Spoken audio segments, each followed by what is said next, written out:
Hey guys, welcome to part 2.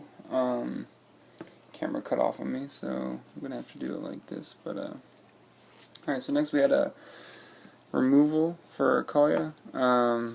Let's see, we got a Day of Judgment, destroy all creatures. Pretty much just I do this in response when people try to kill Kaalia, and when they succeed, I'm like, alright, well fine, we'll just kill everything. Path to Exile, along with Swords to Plowshare. Pretty much necessities in any white deck. I don't know many people who play white that don't play Path or Swords, or pretty much both. It's Exile, it's better than Destroy. Graveyard decks can't use it anymore, you know. So pretty much necessity for white removal. Terminate. Armageddon, it's a love-hate relationship with Armageddon. It can either make or break your game sometimes. People, when they learn how you like to play, usually I have Avacyn out if I'm going to Armageddon, and it leads to two things. Either people kill Kaalia, or either people kill Avacyn, usually with a Swords or something like that. So you destroy all lands, and they're like, in response, I'm going to kill Avacyn, so now all your lands are destroyed too. But if you have Kaalia out there, then it doesn't matter, you know what I'm saying? That's the main goal, is keep Kaalia out there, so... sometimes it works well and nobody has any responses and you just kill everyone's land. So, hey. Like I said, Swords with Path, same thing. And Wrath of God, same thing as Day of Judgment, just removal. Return to Dust, remove target artifact or enchantment, and then if you play it on your turn, you get to remove 2, so usually I wait till my turn, unless it's something, to stop an infinite or something. So... there's all that. Then we got the enchantments. Start with Land Tax. It's a great card. I used to have a lot more basics in here before I started upgrading the deck.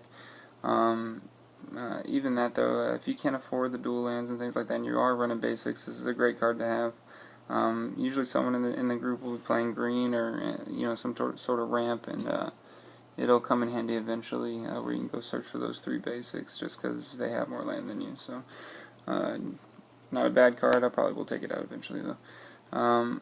Fervor, I have 2 things like this. You want to give Kaalia haste as much as you can, because like I said, she doesn't make it around the board very much.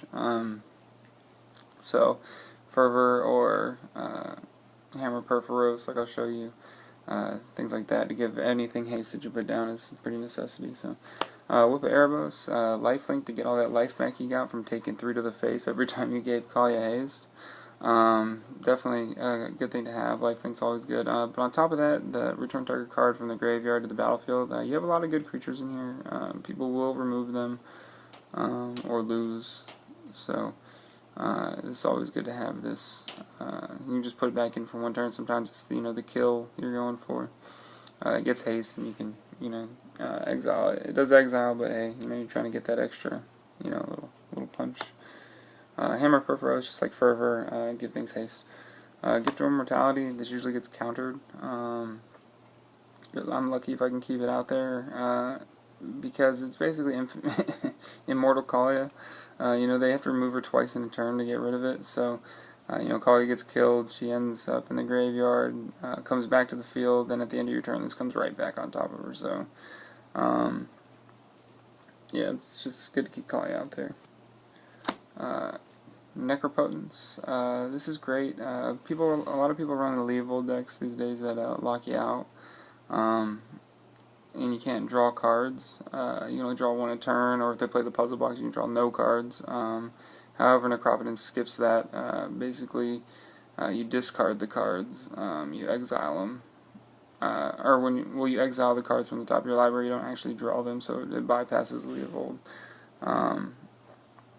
And you get all those cards in your hand. On top of that, card advantage is just huge in Magic in general, so not bad to have, especially when you get that Reliquary Tower or something. Ley lines in there to deal with the sacrifice decks. A lot of people like to run things like Marin, where they sack a creature. Everyone sacks a creature, and or whenever it hits the bin, sack a creature. And I can't deal with that very well with Kaalia, so I play things like Leyline. So that way when they try to get that hit the bin trigger, it exiles it instead, and then you don't have to worry about it ever again because it's gone. So not a bad thing to have, and turn 1 you get it for free, so why not. Alright, meat and potatoes here. We'll go to creatures. First, I'll start with Steel Hellkite. Steel Hellkite is great against tokens. You pretty much swing, and it says pay X. However, you can pretty much destroy all the tokens just by paying 0. You pay 0, you kill all the tokens. You know, they just did a infinite token, put out 1,000 tokens that don't have haste. Well, it's your turn, and you hit them with this, and you kill all of their tokens, no matter how many there are. So, why is this in there? Jesus. I have an Enlightened Tutor in there, obviously. Platinum Angel. I put this out there. A lot of people run the infinite combos, the alternate win combos. That's pretty much all this is there for. If I see someone setting up for that alternate win combo, I'll put Platinum Angel, and they have to deal with Platinum Angel before they can get off the infinite. I mean, it doesn't usually stop it for the most part, because removal is pretty constant, but if you can get this out there with like a Greaves or something, you know, not a bad combo to have out there. Alright, Rakdos the Defiler. This is important with Kaalia. The attack triggers, like the ones that say whenever your creature attacks, do not trigger when you put them down with Kaalia, so you need to be careful when you choose creatures for her. However, this is a good one that you don't want to trigger, because when you attack with it, you have to sack half your permanents. So if you can get this down with Kaalia, it does the damage, and then the player you hit has to sack half their permanents, and you get to keep yours. Or sometimes I will attack with it, sack all my lands or something, you know, because I don't need them if Kaalia's out on the board, especially with Greaves or Whisper Silkon or something like that, just to devastate someone's board to where they have to sack it all. And then usually I'll be winning at that point, so good sacrifice, yeah. Rakdos, Lord of Riots. I might take this card out. However, you know, if you got Platinum Angel in your hand or Steel Hellkite, you can put it down for free, pretty much, or you can put down those, you know, those creatures that cost 1 white, and you know, 7 anything. You know, you can put them down for 1 white. That's not bad either. But other than that, it's very situational when it comes to Rakdos. This Rakdos, anyways. All right, then we got Angel Despair. More removal. You play it when you're trying to just destroy something else. Lord of the Void, very situational. Sometimes I scry him to the bottom if I don't need him. Depending on who you're playing with, if they're playing blue or tokens or planeswalkers, it's going to be hit and miss whether or not you actually get anything. On the top side, though, you get to exile, you know, 7 cards from their library, and there's been a few times where I hit a blue player even though they didn't have a lot of creatures that I would be interested in, but you know, you exile a key piece to their infinite combo, you know, that Mind Over Matter or whatever, you know, Future Sight, and it's you know, hinders their ability to play the infinites they were planning on. So not a bad card. Runescar Demon, I mean, it's a tutor. You know, you put it down, you can search for something else, and it hits for 6. So good to have. Obnix, it's a full altered art. I painted this. But yeah, it's great to keep people from searching their library. I mean, people still do, but they take 10 life, you know. And they have to sack a creature, so why not? And then whenever another creature dies, put a 1/1 counter on Ob. You know, you're going to get a lot of your creatures killed, so having Ob out there is not bad if he lasts long. You know, he's got trample too, so. But he's really just there for the whole search the player's library thing, so. Aurelia, this is, again, the attacks when it attacks for the first time, if you put this down with Kaalia, it's not going to trigger. So when I do play her, I usually just play her the next turn. I try not to put her down with Kaalia because then she doesn't get that trigger. So I put her down, she gets haste anyways, so she attacks and gives Kaalia that double swing, double trigger. So alright, so this is Master of Cruelties. This is if you can get Kaalia out, you know, turn 2, I mean, you're going to kill someone first turn. Basically, I know it's in Japanese, but you swing, it drops your opponent to 1 life, and then Kaalia swings for the other 2, and they're dead. I mean, and when it does combat damage to a player, it brings them to 1 life. And it's also got Death Touch, which is pretty sweet. But oh, it has to attack alone, so you definitely want to put it down with Kaalia because then it's already triggered in the attack phase, so you don't have to worry about the attack alone trigger. But it's a 1/2 punch with Kaalia to kill anybody the first time you swing. Sometimes I'll tutor for this if I see someone's open, and then I'll swing that turn and kill them. So Gisela.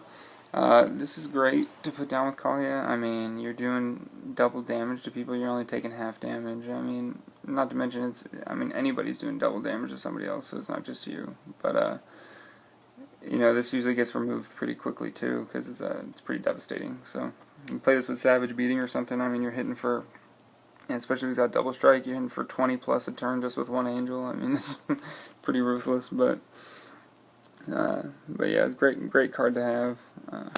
Balefire Dragon. This is pretty much a board wipe. Again, you play this with any multiple attack card. I mean, you play this with Gisela. I mean, you're doing 12 damage to them and their board. You're killing most creatures unless they're running huge tokens. But I mean, you're killing their whole board. It's a board wipe for whoever you hit, pretty much. So. Whenever Hellkite Charger attacks, you may pay 7. If you do, this is an infinite combo, like I was saying earlier. You put the Swords of Feast and Famine on there, untaps your lands. So you pay the 7, you attack, or when you attack, you pay the 7, and then you can untap all your creatures. Not to mention you have the Swords of Feast and Famine on there, so you get to untap all your lands, and you can just keep doing it. If they have blockers, obviously you can't get past that unless you kill them, but it is infinite attacks if you have the mana to play it and the Swords of Feast and Famine. So, but once again, it doesn't trigger on the attack with Kaalia, so you need to put this down just straight out of your hand. But it is infinite attacks with the swords, so. Udvara Hellkite. Whenever a dragon you control attacks, put a 6/6 creature, 6 dragon creature on the field. This is pretty sweet. It's pretty much a Liliana emblem on a stick. You put it down there, and you're just multiplying dragons every turn. And what's even cool about this is that you play it down, and you already had a dragon down previously. You get the token for the attacking dragon, even if this doesn't have haste, just because of the ability. So, first you got 1, turns into 2, then turns into 4, into 8, and so on. It gives a pretty big board state. You play that with Savage Beating or any other doubler. You get multiple dragons in one turn. So, this is Dragon Mage. Stupid altar art. Basically, when it does damage to a player, they discard everyone discards their hand. It's basically a wheel whenever you do damage to a person. So everyone discards their hand, draw 7 cards. But yeah, it's Dragon Mage. Rhea Dawnbringer. At the beginning of your upkeep, you may return a target creature card from your graveyard to play.